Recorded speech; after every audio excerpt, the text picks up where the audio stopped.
Si do të ishte Shqipëria pas Azanit? Por mund të ishte edhe më e mirë, sepse do kishte të tjerë do ishin më luftarak, ndoshta.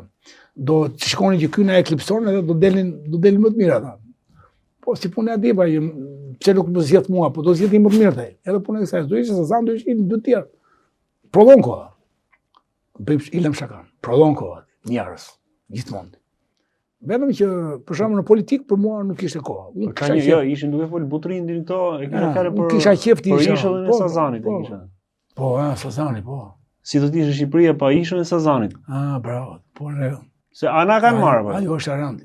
Na e ka marrë dhëndri i Trumpit. Ai dhënë Trumpit me sa kemi lexuar, kuptuar është sekser. Janë arabët që e marrin. Edhe është shumë e rëndë ti që një ishull ta japsh. Një ishull. Nuk jep Greqia 14.000 ishuj, edhe nuk jep Greqia 14.000 ishuj.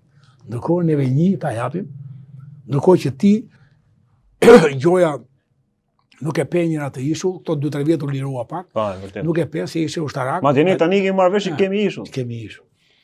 Kështu që...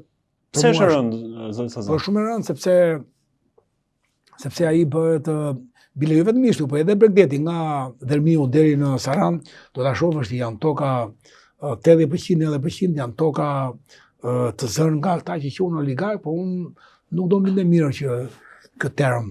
Po për shembull, nëse një oligark gjerman e orienton politika keq, ai nuk e bën gabimin për ta ngulur Gjermanisë. Oligarkët tanë e bëjnë. Janë ngulur në Shqipëri. Se nëse ti fiton nga 40 kaçi, po 40 kaçi mos ketë hapësirë publike, hapësirë për të gjelbër, hapësirë për mosha, hapësirë për fëmijë, atëherë nuk është më 40 kaç. 40 kaç me trotuar 2 metra në Shqipëri kanë parë në Tiranë. 40 kaç dhe trotuari 2 metra.